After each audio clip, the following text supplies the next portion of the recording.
You know that psychological horror is done right when you walk away from it fearing not the gruesome atrocities it created for your eyes to see, but the crippling, gut-wrenching thoughts it left you with.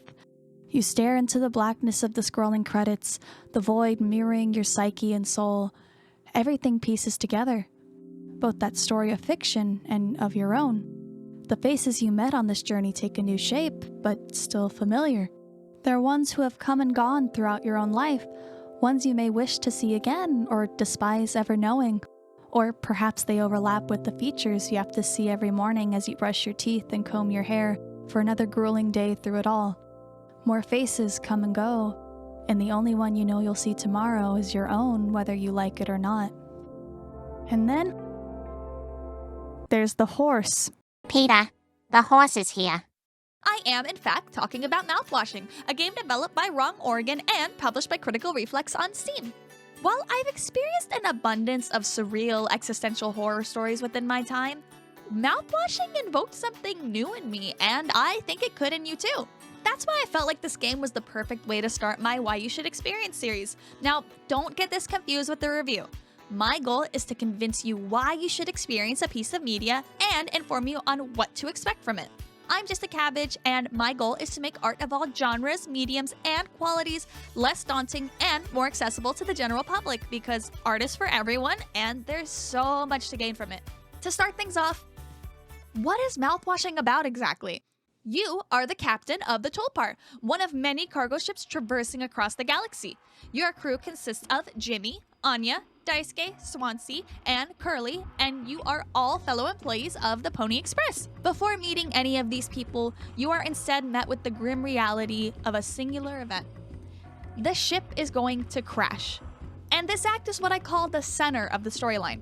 Your perspective as the player is always that of the captain, or at least one of the captains. Chapters will flip between two perspectives, Curly being prior to the crash, and Jimmy being after the crash.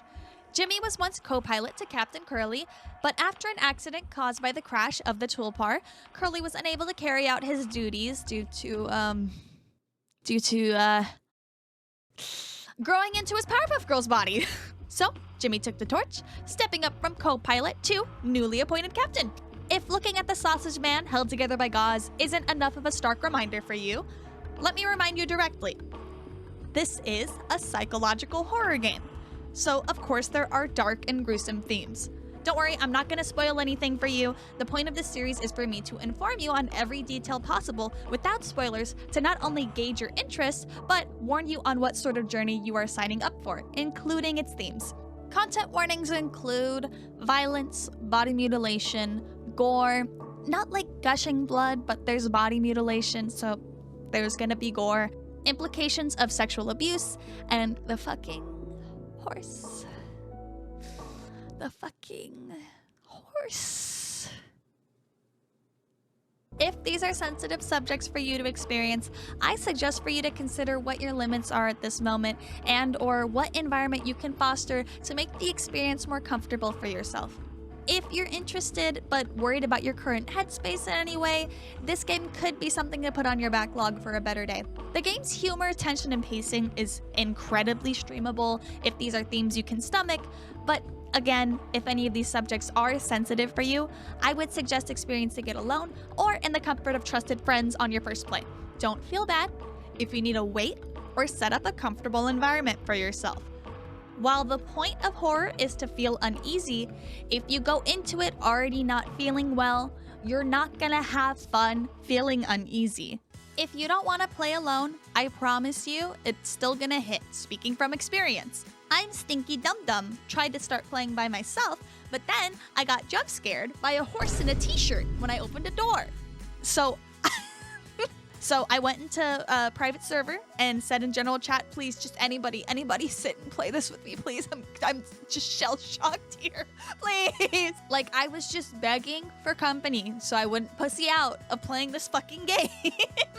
And it was still a fantastic time. I would say it enhanced the experience for me personally because it's been over a month since I finished Mouthwashing, and my friends and I are still passively and actively both discussing and joking about this game, like almost every day. It's so worth it. I promise you, it's worth it. Just remember to deafen if they're being little shitbags.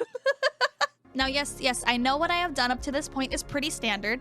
Gave you a summary, gave you a content warning, but this is where I consider myself to be above everybody else when it comes to recommendations. Like I said, I want you to know exactly what you're signing up for if you're gonna play this. Take, for example, your friend recommends you a game, says it's rough around the edges, but it's so worth it. What does that mean? What does that mean to you? What does that mean in general?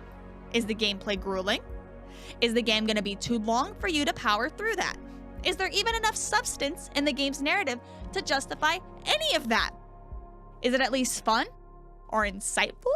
Are you gonna have to download a bunch of mod packs and an emulator just to get it running on your computer in the first place? These are questions you deserve answers to, and I want to provide them to you comprehensively, cohesively, so you're not in backlog limbo forever and you know what's actually worth your time. Thankfully, Mouthwashing is a very straightforward game to talk about since it's an independent release with no supplementary material, unless you count the 5,000 animation memes that are in my YouTube recommendations right now. Let me explain how things go around here at WYSE Experience. We're gonna rate everything on metrics in regards to different aspects of what that media fulfills. Commitment scales how much mental commitment should be applied to thoroughly invest in that said art. Length scales out how much time it would take to catch up with or finish that piece or collection of media. Content scales the amount of lore, character exploration, and general personal fulfillment you can receive from this media. There's a camp to serious ratio of humorous theatrics to sincere intent.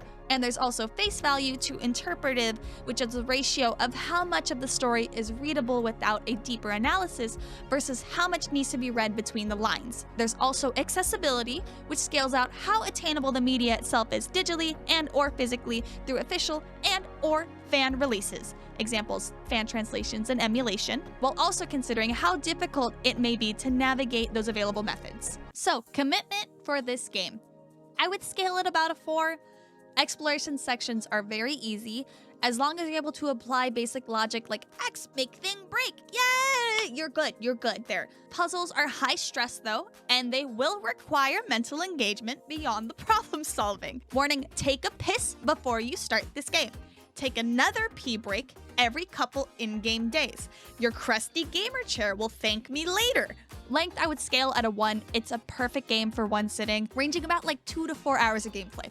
Content scale, though, is at a 10. It is a feast you will eat. Yummy, yummy, horrors beyond my imagination and my tummy. Yum, yum, yum, yum, yum. Seriously, this game is chock full of one of the most engaging, complex, and utterly human stories I've ever had the luxury of experiencing. It has rich dialogue and even richer environmental storytelling in a lot of cases. Now, the camp to serious ratio, I'm gonna give it a 1 to 9. Just because the comedic moments are solid and they really help you bond with the cast, but most of the game is fucking terrifying and disgusting. The true horror is the existential dread, as many psychological horror games are. And the face value to interpretive ratio, I would give another 1 to 9. There is a comprehensible tragic story on the surface, but you won't get the full impact of it without introspection and effort to piece everything together. There's a lot of there's a lot of substance in its details and how the unraveling events affect the cast. Some of those details are held in symbolic, trippy imagery. Some of those details are entirely unspoken and never shown, but can clearly be interpreted with connecting the dots between those details. And the story is told entirely out of order, so you will either need to lay out the timeline in your head while you're playing or in retrospect after you finish. And as far as accessibility goes, we're at a 10 out of 10. $13 USD on Steam. Super cheap on a really accessible platform. The highest commitment of it would be just making a Steam account if you don't have one already, because that's the price of like, what, an hour's work at a lot of places? Just saying. I'm just saying. So honestly, what are you waiting for? Try it out. Or if you already did, send this video to your buddies so y'all can rant about this brilliant piece of art together. If you enjoy these type of recommendations, or you just like to listen to a green girl ramble forever, how about you stick around? Hit that subscribe button, take a stroll through the garden. Let me know in the comments if there's a certain piece of art, project, or maybe even franchise that you'd like to see me cover in the same style. Don't forget to hit like, stay hydrated, and don't forget to eat your veggies. Bye-bye!